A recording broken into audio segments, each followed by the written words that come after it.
Welcome everybody to the Mayor and Chief at your service. Thank you for coming. I know rainy night, plus it looks like it was going to get really bad for a little bit there. Hopefully that doesn't come through. But I appreciate you coming out and thank you. Hopefully the information you hear tonight will be very beneficial. I know it will be.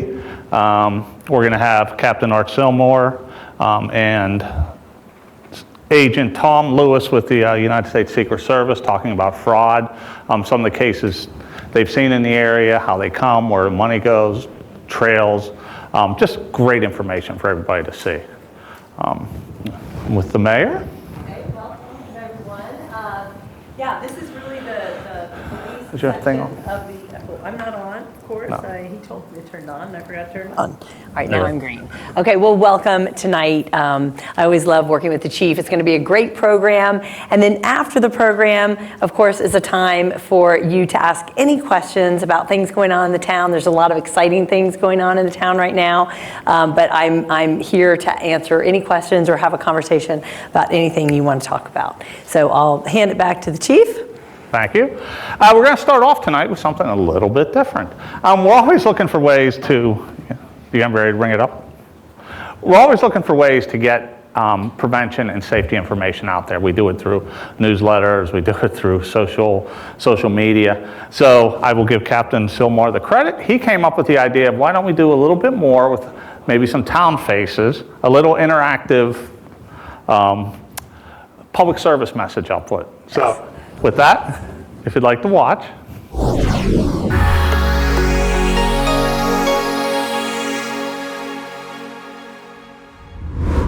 Hi, I'm Ray Brill, and if you're like me, you might be busier in retirement than you ever were in your working years. I gotta be quick because my good friend is stopping by to take me to lunch at that new restaurant in town. But I wanted to take a few minutes and tell you about something important that's affecting our community. It's especially harmful to our community of retirees and seniors. Hello? You're kidding. You can't be serious. It sounds like my granddaughter is in trouble in Mexico and needs bail money. I'll have to send that and put that on my list of things to do today. Anyway, like I was saying, there are these harmful groups online and on the phone, and they're looking to steal your money. Hello? Uh-huh. Well, that can't be true. Okay. Sounds like my computer has a virus and Microsoft is going to have to access my computer to fix it for a fee. Sounds pretty urgent, so I'll have to get on that today, ASAP. Like I was saying, there are some pretty sophisticated groups that are targeting our community. They want to gain access to your banking information, and they want you to send them money, wire transfer, green dot cards, or even cash in an envelope. Hello? Are you serious? That can't be right. Sounds like there's an outstanding warrant for me because I missed jury duty. Luckily, I can pay for that with Bitcoin and avoid the embarrassment. My kids are always giving me a hard time about not being very organized anyway. Detective Jones said I can just send him some Bitcoin and clear this all up. So as I was saying, oh good, my friend is here. Thank you, Mr. Brill. I'll take it from here. I'm Captain Art Sillmore with the Vienna Police Department. Look, there are numerous scams out there, and these guys are serious about stealing your money. However, there are some simple steps you can take to help keep yourself safe. Although these scams can be complex and sophisticated, they usually have some or all of these telltale signs. Number 1, you or someone you love is in trouble. It's the goal of the fraudster to make you panic. Don't do that. Number 2, the scammer will give you a way to buy yourself out of trouble. Don't do that either. They want to give you tunnel vision and force you into making a poor decision. And number 3, the scam requires you to keep the situation a secret and pay money using some unusual method. For example, cash by courier, put cash in the mail, wire transfer to a person you've never heard of, or payment by Green Dot cards, PayPal, Venmo, or Cash App. Anyway, if you're ever in a situation like this, there's only one thing you need to do. Disconnect and call the police. We're always glad to stop by and lend a hand.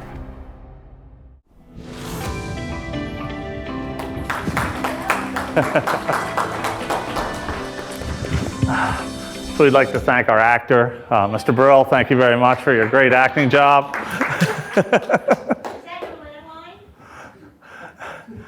It's funny, we thought we'd have trouble finding that phone, but Art has someone that works for him, a detective, that he's a pack rat. He asked for a phone, he showed up with it in 10 seconds. Hey, here's my wall phone with a cord. And with that, I'll turn it over to Captain Sillmore, who will pass on some more information, and then also Agent Lewis. So, thank you. Thank you, Chief. All right, scams in our community. I think if you're like me, you've probably gone on to your internet before and looked at your bank balance or your credit card statement and thought, hey, there's a charge there that looks a little strange. I don't think that's me. I don't think that's my charge. And if you're like me also, you call the bank or you call your credit card company and you say, hey, this isn't my charge. And usually that phone call clears it all up. They'll credit your account back and there's no more problems for you. However, these criminals have gotten a little more sophisticated. So they have now recruited you, the victim, to participate in the scam, and it becomes more and more difficult to get the money back. So I'd like to go over a couple of scams that we're seeing, from some tried and true ones from back in the day to stuff that we saw just a few weeks ago. So first of all, you have won the Irish lottery. This is a big one. This has been around for a long time. There's $200 million coming your way, but you have to pay the taxes first. So the taxes are only like $10,000, $20,000, $30,000, and don't worry about it. You're going to get $200 million deposited in your bank tomorrow, but I'm going to need you to pay that tax first. And how would you like to pay? Do you want to wire it to me? Do you want to send Western Union? Do you want to do Zelle, Cash App, PayPal? We might even send a courier to your house to pick it up. But don't worry, $200 million is coming your way. So just wait for it. Another one that we see, and we're seeing a lot of this one, either a U.S. general or some soldier, he's overseas and he's in desperate need of some help. And it starts off small. It might start off $1,500, a couple $1,000. Eventually it works its way up to several thousand, 10,000, 100,000. And by the way, during all the interactions, via email, sometimes there's phone calls, but this person will declare their love to you. I love you. I think we should be together. I think you should sell your home and we should run off to Italy and retire together. How would you like to send the money? Zelle, PayPal, Western Union? It's a convincing scam. The IRS. Now the IRS will call you and tell you that, but it's not the IRS. It's someone posing to be the IRS, and they'll call you and say, hey, your Social Security number has been used. It's been compromised, and someone's using it fraudulently, and therefore you owe a fine, and that fine's going to need to be paid. So I need you to rush down to the grocery store and get you some Green Dot cards or some gift cards, and then read those numbers off to me. So again, we're back to Western Union, Zelle, PayPal, Cash App, and it's all, if you take a minute, you can see there's a lot of overlap in how these payments are being transacted, and that's the dead giveaway, is the IRS doesn't want you to Western Union the money. They don't want you to get on your PayPal account and send it that way. So if you owe the IRS money, you will know you owe the IRS money. This is a fairly compelling one. It gets a lot of play, especially here locally. Grandma, this is Billy. I got into a car accident in Mexico. I'm locked up, and I need your help. The very next voice that you're going to hear on the phone is an attorney claiming to be assisting your relative, and that attorney is going to say, hey, we can go pay off the judge. The judge is going to need $10,000, and they're going to let your relative out. The people who have been victimized by this scam absolutely swear that they heard their grandson's voice on the other end of the phone, or their granddaughter's voice, or their own daughter's voice, or their son, but it's just a very elaborate hoax. But this has gotten many, many, many people. And again, it goes back to, you're going to send this money via Western Union, PayPal, or Zelle. A slightly more sophisticated one is this one comes in email, and it's has all the right logos, Wells Fargo or Bank of America or any of the financial institutions. Their logos will be displayed in these emails, and the email says, did you try a $760 transaction in Seattle, Washington? And of course you're going to say, no, I didn't. Well, if you didn't, call us at this number or click on this link. And when you click on that link, it takes you to a hoax website where you enter your information and you decline that charge. And then the very next time you hear from them, they now have all of your banking information, which you entered in. Or that phone number is going to have a hoaxer on the other end collecting all of your information. So the chief asked me, what's the anatomy of a scam? Well, the anatomy of a scam is someone I got a little preempted by that video, but someone that you know is in trouble and the situation's urgent. They want you to have tunnel vision, they want you to be in a panic, and they want you to act quickly. And one of the dead giveaways of these scams is they're gonna ask you to lie. They're going to ask you when you get to the bank to withdraw that cash, or when you go to make that wire transfer, they're going to say, well, now tell the banker that it's for a real estate transaction. Tell the banker that you're sending money to your long lost relative in India or Germany or somewhere overseas. So when they ask you to lie, that's a dead giveaway. I'm not lying for anybody. You should commit that to memory. You're not going to lie no matter what. So to talk about where the money goes once you send it is our agent friend here from the Washington Field Office of the U.S. Secret Service, Tom Lewis. Thanks, Tom. It's this right here. Right. Yep. Thanks, Chief. Thanks, Mayor, for letting me come and talk to you guys. We do these outreaches all the time because we see this happen all the time. I was glad to come out when Art asked me to come out and tell you guys how and where the money goes after you guys hopefully never get scammed, but people do. And don't think what Art's saying doesn't happen to anybody or doesn't happen to you, because we have guys that get involved with investment scams and stuff like that who are CPAs and attorneys and stuff like that. It doesn't matter. And usually where these guys find out that they've been scammed is usually once people like you that have been to these type of presentations and they go home and they start talking about it. They talk to friends and family around the dinner table or something like that. And they're like, this sounds familiar to me. Like, I think I'm being scammed. Because most of the time, the people aren't the ones that call us. Who usually calls us?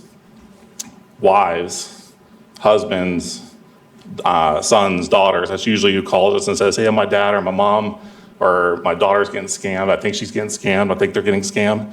So definitely take this stuff to heart and definitely pass it along to the people that aren't here, talk about it, because it definitely can end up being saving people a lot of money.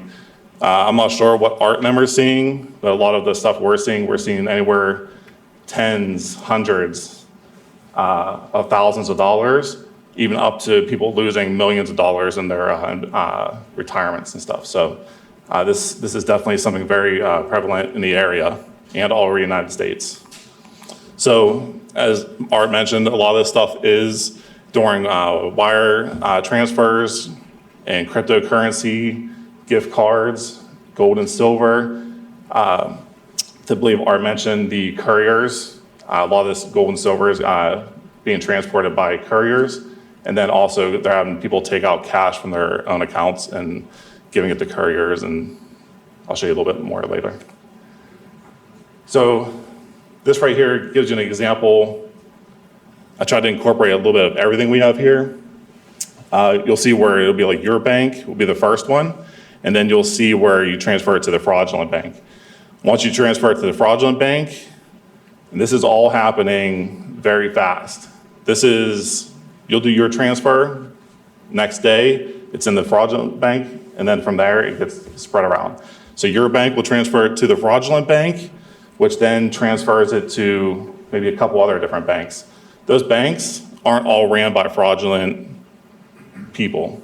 They could be ran by the person sitting next to you. We call them mules.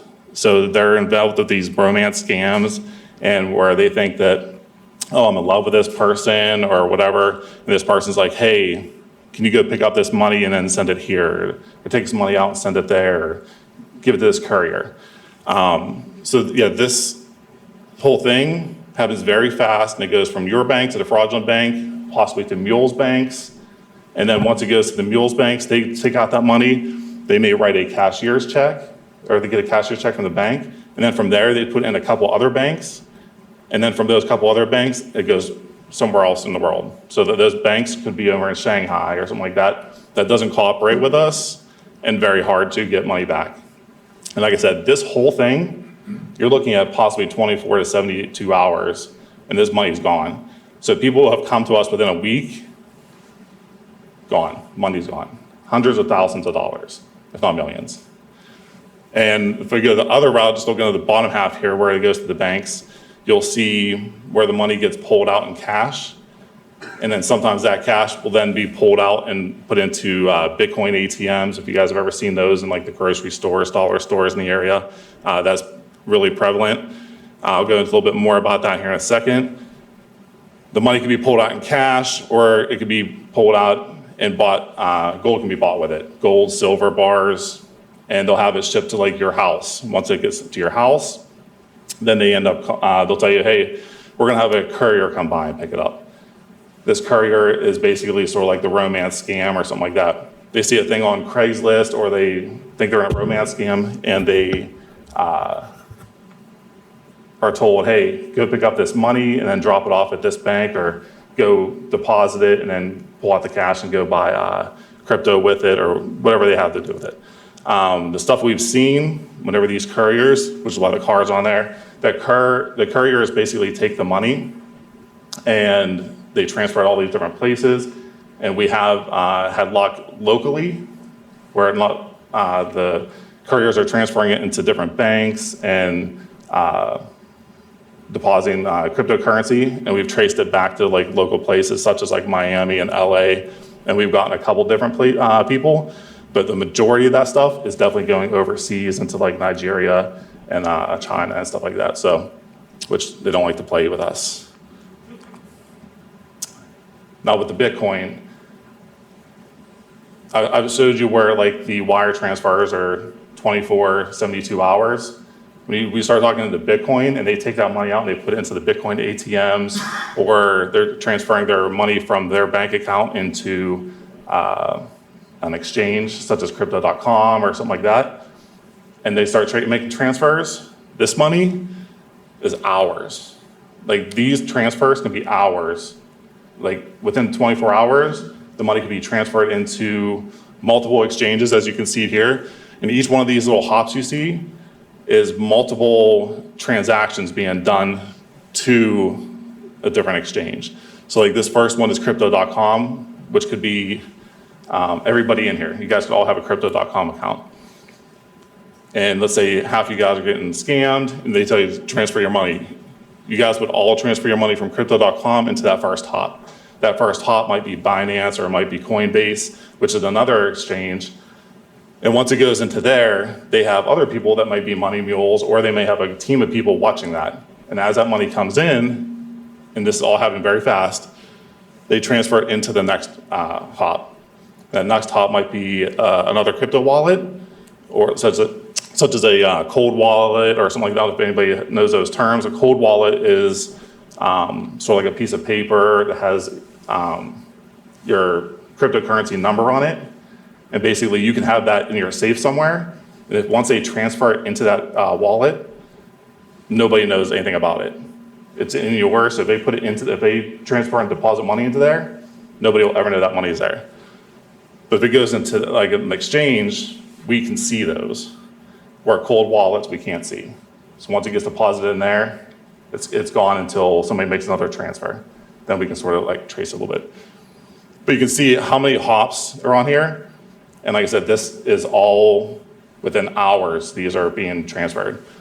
I think the quickest one we've seen is within an hour, we've seen from beginning to end, you're looking within like an hour with people paying attention, just transferring to all these different hops.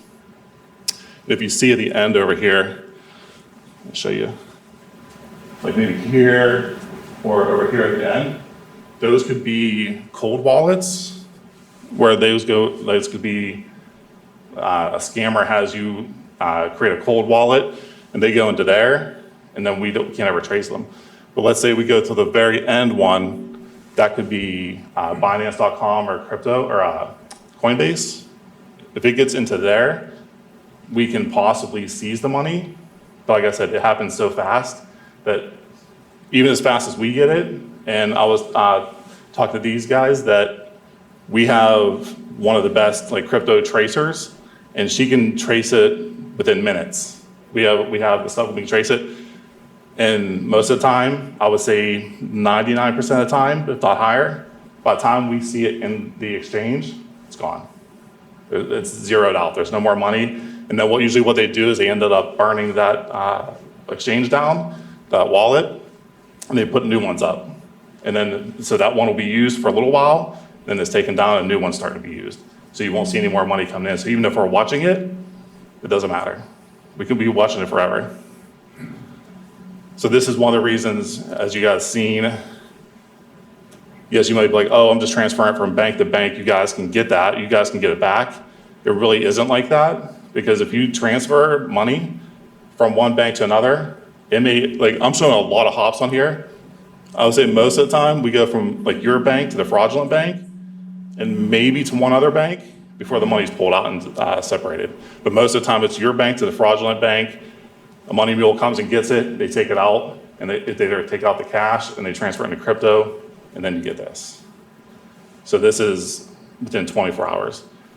And going back to what I was saying is we always try to tell people, he did a pretty good job at hitting up some of the points here. But we always tell people, if you trust nobody and you always verify whatever it is. If they're calling you, hang up, call a known number. If you think it's a loved one or a friend, never go by whatever they're doing on the phone. Like, okay, hang up, call them back on the known number you know in your cell phone or whatever, or in your Rolodex if you have the landline. Yeah, like I said, you always want to look up and call the correct number, like I was saying.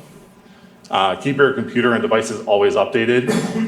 I think he did hit on, actually I think the actor hit on the Microsoft scams. That's one of the biggest ones. I don't know if you guys have seen that. We're seeing a lot of Microsoft scams where people are getting pop-ups on their Windows computers saying your Windows Defender is out of date, or we found a virus, call this number. Never call the number that they give you.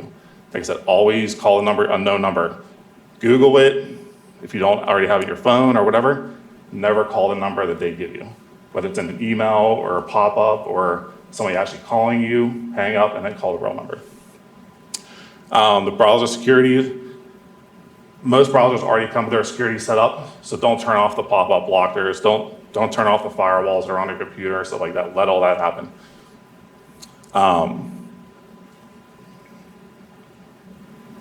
Have any of you guys ever had a solicitation text message or anything like that? Don't even, like, if you can, don't even open them. Just delete it immediately, don't open it, don't click on it, don't call any of those numbers. Because sometimes even just like opening it, you could like reply back that like, hey, somebody read this, and they'd be like, okay, this is the number we can like reach out to. We can contact them by email, we can contact them via a phone call or something like that. So if you see it, just delete it. If you don't know it, just delete it. Again, don't call the number it was given. This is a big one that we get a lot. Remote access. I don't know if any of you guys have ever heard of this. You guys may have worked in a company or even sometimes Microsoft or whatever. Like you call like an IT help guy, they may remote into your computer, they take control of your mouse. Don't ever let anybody do that you don't know, you haven't physically seen, or somehow you don't trust. Like if you don't trust them, or if you don't see them, or if you haven't worked with them or something like that, don't let them do it. Because what ends up happening is they get into your computer, they can put a back door in your computer, and even whenever you're not using it, they can log into your computer and they can go through and see what they got to, see what kind of stuff you have on your computer. Wire funds, like I was saying before, don't trust anybody. So if somebody says, hey, wire me money, unless you know them, friends, family, and unless you've actually physically seen them to wire that money, you should do that. Like he was saying, the title companies is one of the biggest things we see right now. People buying homes, and what ends up happening is you're working with a title company to buy a home. The title company will send you like the wiring instructions to send your deposit to, and then a couple hours later, or maybe a day later, you'll get another email that looks very similar, and they'll say, hey, here's the new wiring instructions. We had to switch banks, or we had to do here. Send your stuff over to the new one. Don't ever do that. If somebody says, hey, I need to switch my wiring instructions, say, okay, call the known number and verify. We've had people lose hundreds of thousands of dollars on a down deposit on homes because of that. Yep, and lose home sales. And then again, don't interact with the pop-ups. If you see something about Windows Defender not working or whatever, like I said, look it up on Google. If you really feel you need to call them, look it up on Google. If you don't have whatever antivirus, like McAfee, if you're not using McAfee or something like that, like just ignore it. Don't even worry about interacting with the pop-ups. And this one here, I go back to like I've said before, don't ever send, wire, or hand over anybody money, gold, gift cards. Don't ever pay anybody with gift cards. If you can't physically and personally see them and talk to them. If you guys ever have any questions on being scammed, or you think somebody might be being scammed, feel free to give us a call and say, hey, this is what's going on. We can give you some pointers. This number is 24/7. If the person isn't able to answer your call or answer your questions, they'll reach over to somebody like me. I'm one of our Nitro Intrusion Task Force guys. We do part of our cyber fraud task force. So we deal with all these type of investigations. We see the ones that these guys are working on, and we usually see most of the upcoming scams because we work in the whole DC area, and it may not have been over to their side yet. So feel free to reach out and ask us any questions you want, and we can try to answer any kind of cyber-related questions.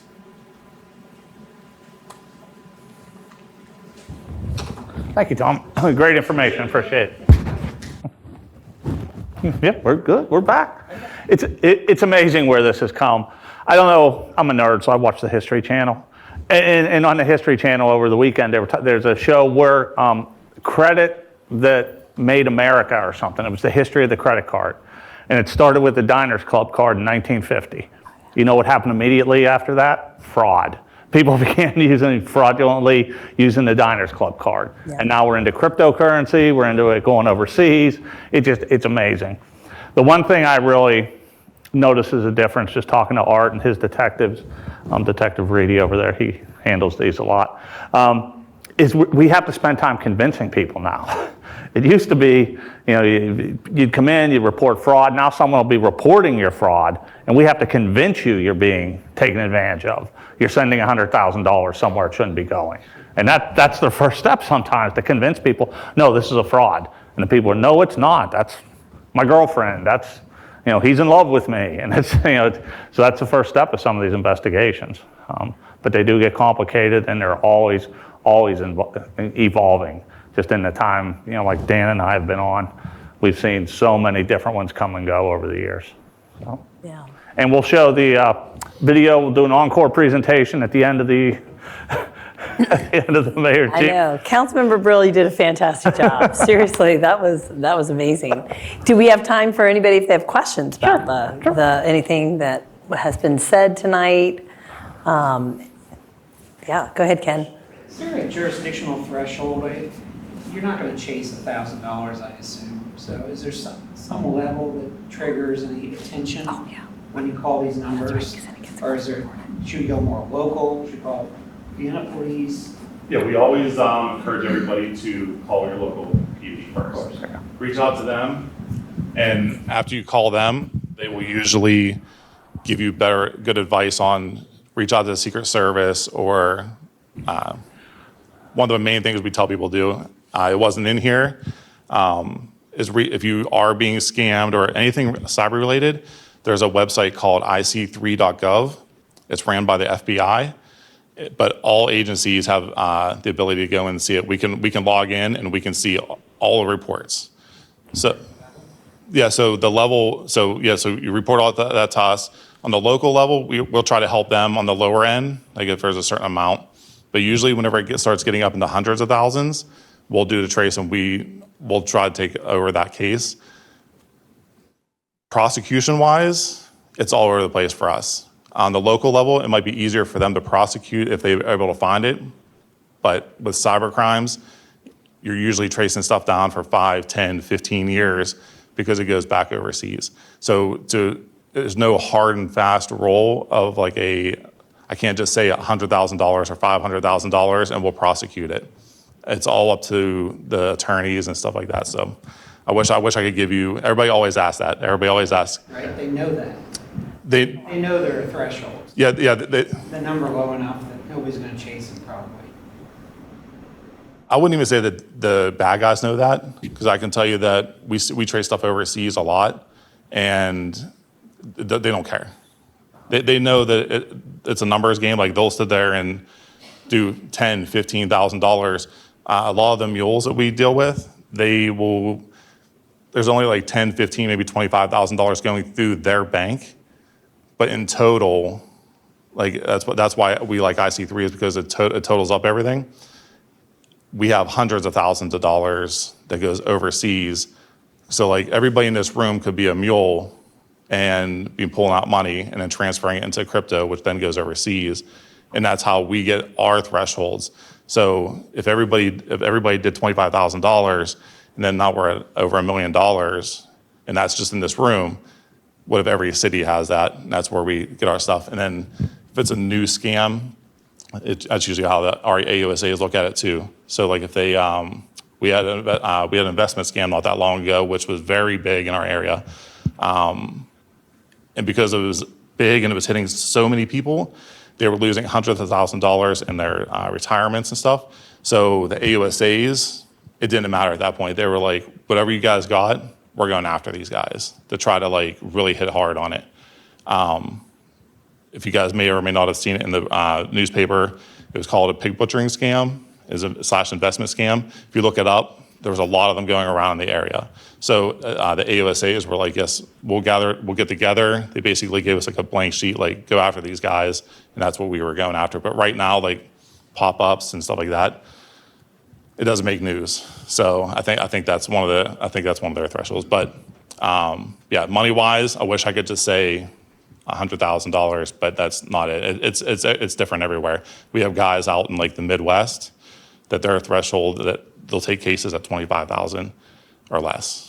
And then like in our area, if we're getting a lot, like I said, $100,000, but we do work with the local police departments to try to help them out, tracing, gathering any kind of information we can with them. So our biggest thing is get the money back for whoever it is. The prosecution will come later, but getting your money back is our biggest thing. Thanks. Well, here, I'll get you the mic. Just wondering what percentage of cases are even prosecuted there's so many cases, and how many go to court? Locally and Yeah. Yeah. You're on. I'll be on. There you go.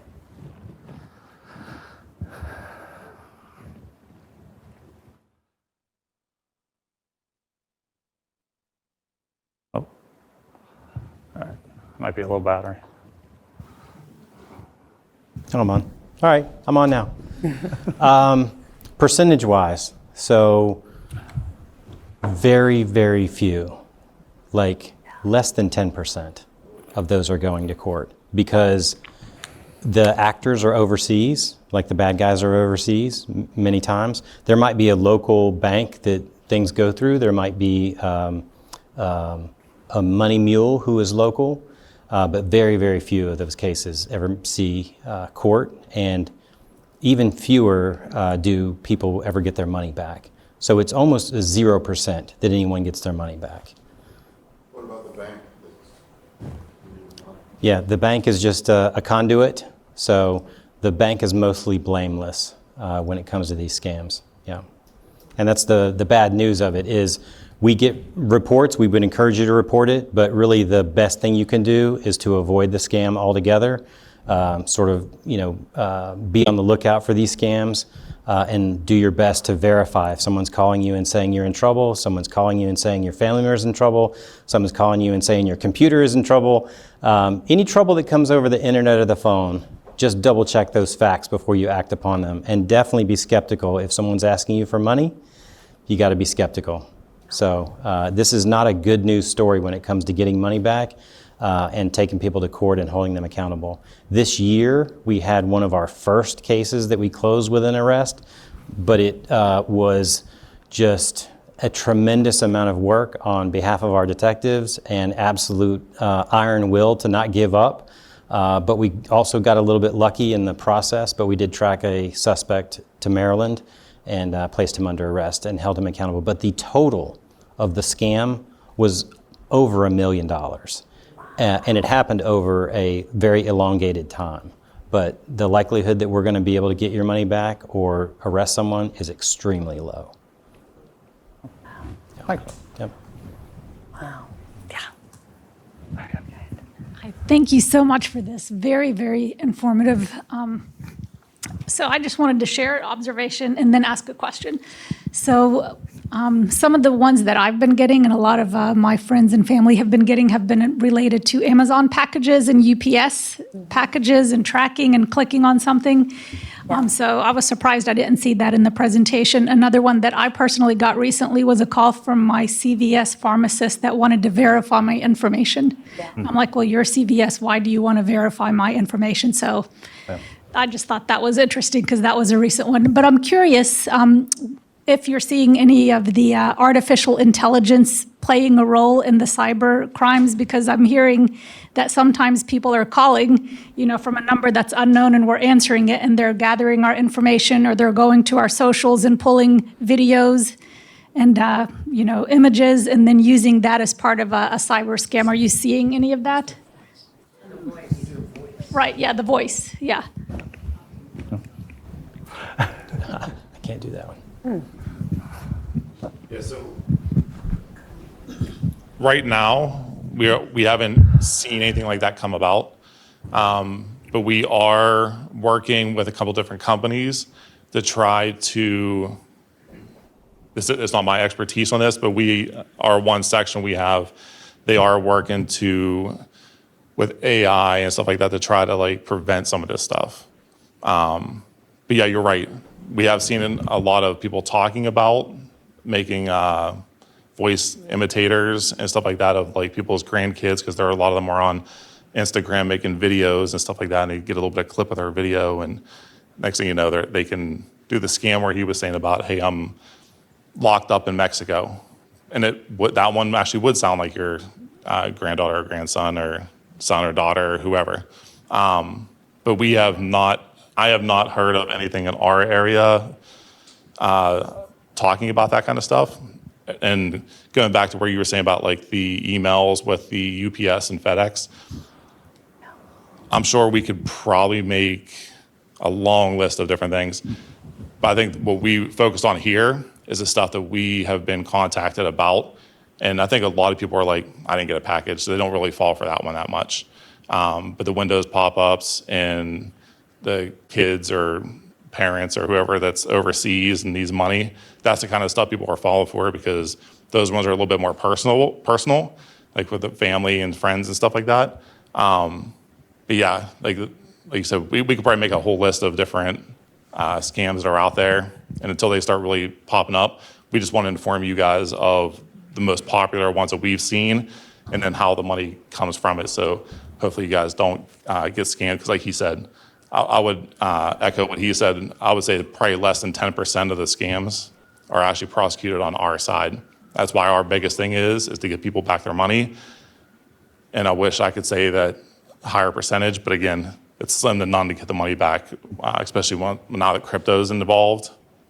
And wiring was already hard, and now we get crypto involved, it's even harder. So how can we protect our phone numbers? Whether it's our cell phone or the from the video, our landline, what do you recommend? So the phones, like I was saying before, whenever you guys have text messages and stuff, don't even open them, because the way a lot like the FedEx and stuff like that work, the way that usually happens is you'll open up your phone, and if you click on the link, it may not do anything right away, but they'll send it back to a computer server, aka the cloud, and it'll log like what phone that came from, maybe what phone number it came from, what email provider that was, what email it came from. They're logging all that. They could log all that kind of stuff.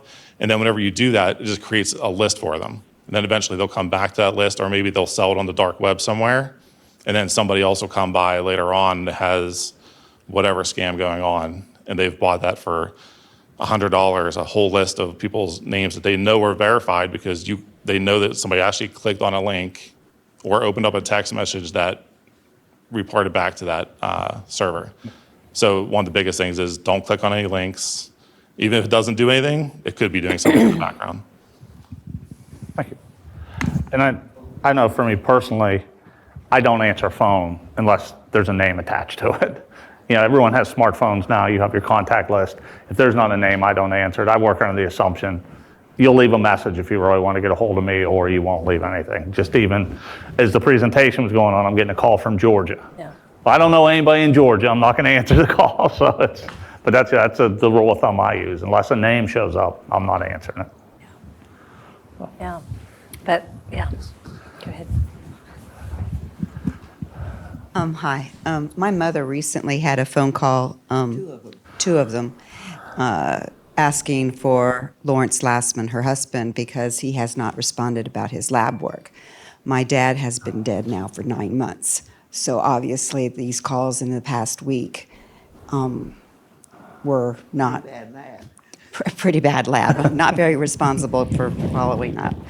I don't know if that's been something that you've heard about, but one thing I've been hearing on the in the news and online are that you can call what you think is a verified, solid phone number, but somehow they're able to take that good phone number and redirect it to someplace else, so that you think you're talking to a legitimate Amazon person or Google person or whatever, but they've been able to take it and direct it someplace else. Are those not true stories that I've been seeing online, or is that something that is possible? And if it is possible, that sounds like it's kind of hard to protect yourself against. Right? I'll take that one. No. I don't want to say it's impossible, but it's not incredibly common that let's say CVS or Wells Fargo or Bank of America or any of them would have their number hijacked. I could see where they could buy potentially ads or make their Google search come up. So if you Google searched Wells Fargo, now you'd probably have to pay a tremendous amount of money to get the fake number to come up to the top for you to click on it. So I don't think it would be worth the return on investment for the fraudster to do. So it's not something we've seen very much of, where people are Google searching a legitimate business and then coming up with the fraudster's number to call. So we haven't had any of those cases worked in the entire time that I've been with the town, which has been a little bit.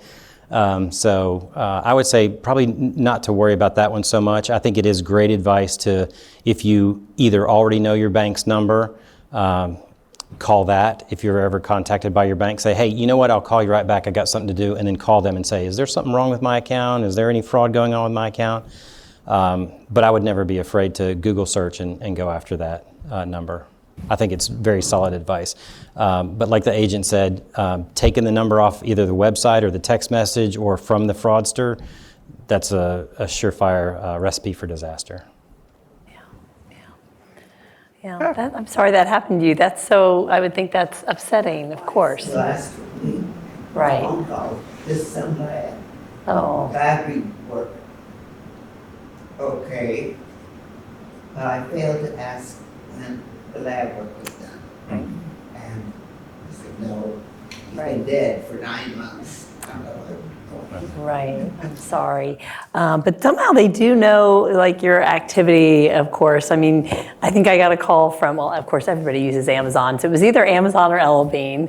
And they wanted, it was something similar, like, oh, something's been compromised, we need your information again, or we need to reset your password. And I fell for it for just a few seconds. And then I was like, wait a minute, what am I doing? So I said, well, what's your name? I said, give me your name and I'll call LL Bean and then we can talk and I'll, make sure you really work there. And then he hung up, so obviously. But yeah, I think I like your idea of just not answering. That's I just don't. Just don't answer, don't You're in click. my phone now, so I'm going to answer a few. Okay, calls, thank you. Good to hear, good to hear. So we can also open it up to any other questions, any town questions, any police activity or things the police department is doing. If anybody has any questions. Yes. Jocelyn.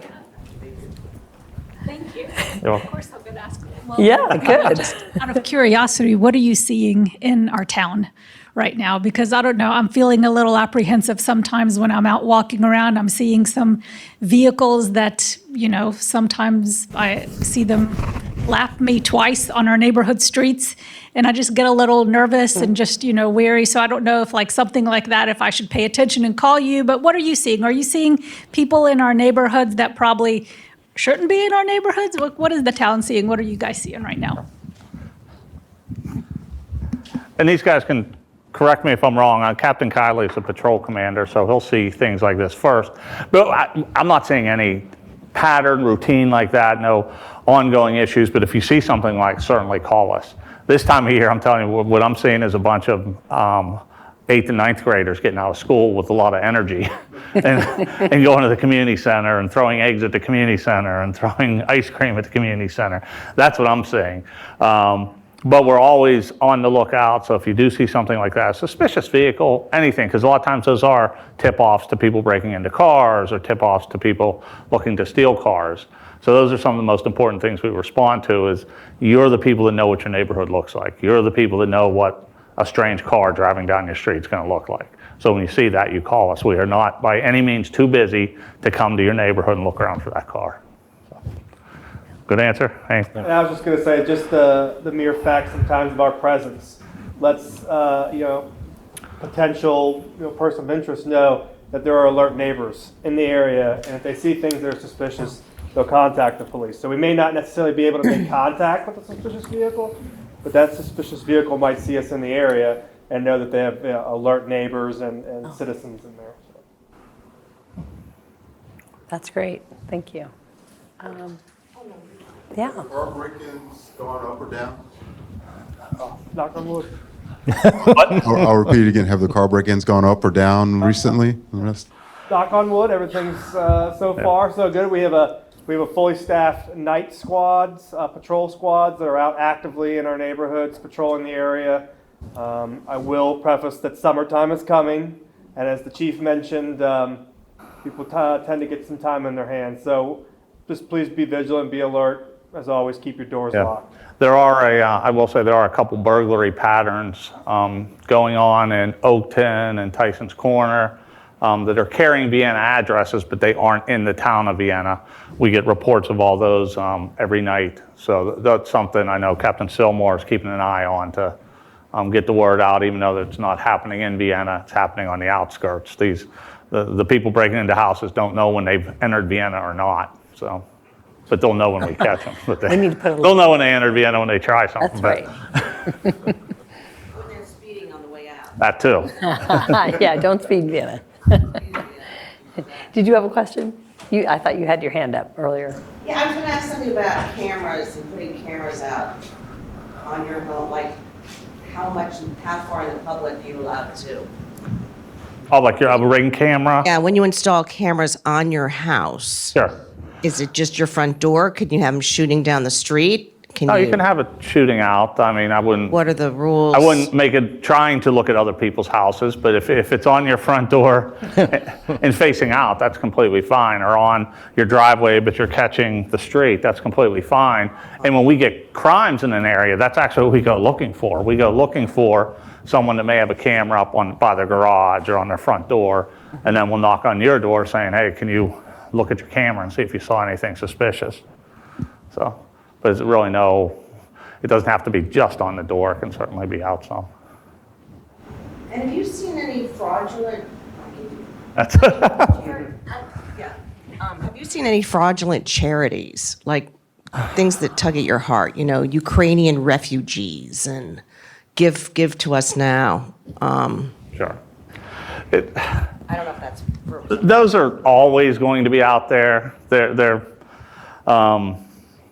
We do see them in town. It is something like that. It's a foreign, war, charity. My mother can't do this. I mean, you drive, you see people in the median strips everywhere. So we do occasionally get that. Luckily, the town has a very strict solicitation code. So we don't even have to wait to determine if it's fraudulent or not. If someone shows up, they have to have a license. Yep. And if they don't have a license, you call us and we'll take care of it. That's the nice luxury. We don't have to get into the innuendos of, where's this money going? Are you really a charity? Give me your license or you have to go. Right. So it's much easier in town to deal with it than other places. And the license has to be, so sometimes I've asked, do you have a license? Yes. Oh, sure, I have a license. Well, the license is from their company that they're showing me, that their company has given them permission to be there, but that's not what we're looking for. We're looking for a license from the town of Vienna that says they can be out soliciting. And I don't think we do that often. Or at all. How many? No, there's I mean, not a I lot. don't think there's a lot. So generally, if someone's knocking on your door selling something, unless it's a little Girl Scout or a Boy Scout. We take care of those Girl Scouts. That's right. Knock on that, That's peddle right. those cookies. Popcorn or cookies, then you can buy those. But Private businesses as well? Is that? Like people that drive around your house? Oh, absolutely. They need to have the licenses also. Yeah, we see that a lot too.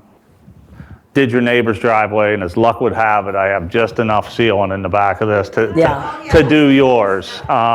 We see that all the time, and those people need to have licenses. They're not allowed to come and cold call on people to try to get your driveway sealed or roof put on. well, after the last hailstorm, there was many roofers all of a sudden in the neighborhood. So, yeah. Yeah. No, you're fine. They're being paid. Don't worry about it. I'm part of this No Fairfax Casino group. Are you working at all with Tyson? What is Tyson's anyways? Is it McLean? What is the police department in Tyson's? Is it McLean? It's McLean. It's McLean. Are you taking a position on that whole project, or are you working with the McLean Police Department at all? Sure.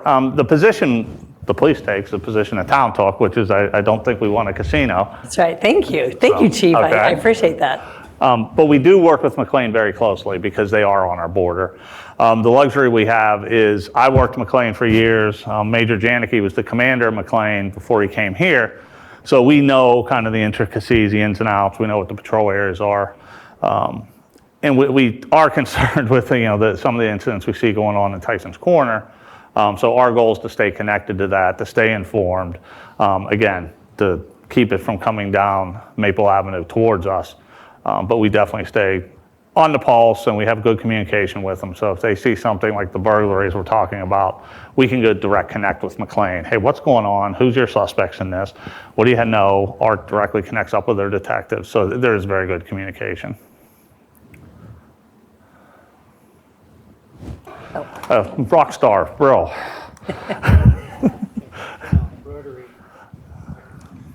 Chief and Mayor, this has been incredibly useful. My concern is that we'll go home and not hear any more about it. Can we put something on the webpage, what to do to prevent scams or something, and do it regularly, because they're regular, they're year-round. Mm-hmm. And I have been the subject of 2 scams. No, Ray, that's a great idea. I think our Director of Communications is here, and she is going to put it in the Vienna Voice, I believe. Is that correct? We put it in the Vienna Voice. This presentation will be on YouTube. YouTube? We'll finish that out via social media. Perfect. We'll put it on But So this will be run again, and then tips in the Word from Juan in the Vienna Voice. But I want to do it a little bit differently. Okay. Some of those flip charts, Right. if you took one each month and put it on the scam alert, great information. Sure. Do not answer your phone. Yeah. Put the phone number in your computer. Do you recognize the name? Right. And when I do that, there's no name. Right. Right. It's a operation. Sure. Do not answer something you don't know. And if you're not sure, call a friend and say, have you heard? Sure. But we need to have it regularly because it's real. But this has been a great presentation. Yeah. Thank you. And we try, we're always looking for ways to push out this information. You are correct. That's how the Art came up with the idea of the video. That's just a different way to push information out other than the routine, here's a flyer or something. So we're certainly going to keep looking for ways to do it. So you may have to do a, scam 2. That's right. Don't go anywhere. You're going to be called on again. Anyone else? Yeah, Stan. Just a general question, and I know there's a whole nother meeting for this one. Oh. Just in general, how's the annex going? Oh, that's a great question. So the annex, we are doing right now, there's a cost operational study that a consultant is doing. The top 2, when we did the surveys, the town did surveys among the residents, both on paper, and then we had some meetings. Was it here? I think it was here in this room. Okay. Yes. The top 2 things that rose to the top were the indoor pool and fitness center. So we asked the consultant to do an operational cost study and to tell us how much would it cost to do those things and how much would it cost our residents. So what I'm looking forward to is, how much would the town, of course, have to pay, but also would residents be willing to pay a fee when they use the pool, and how much are they willing to pay? So that's our next steps. That's a great question. So we're getting there, and then there could be another survey going out after we find out what those costs are. But and you saw that it's being demolished. The Faith Baptist Church is being demolished right now. So in the meantime, also, we're going to have a conditional use permit for different uses there while it's just a parking lot and grass. So user groups can come in, and there are certain things that the council is going to approve. We haven't approved them yet, so I can't say what those things are going to be, but it'll be easier for people to use that space because we do want it to be used before we decide on any kind of long-term use. Does that make sense? Okay. But if you all have ideas, if there are things that you want us to either police things, or maybe there's a presentation on the annex or whatever it is, email me, email the chief, and let us know what your ideas are. History, sometimes we do history lessons of Vienna. Whatever it is, you can help us think of ideas for presentations for mayor and chief at your service. Yeah. Okay. All right. All right. Have a great night. Thanks.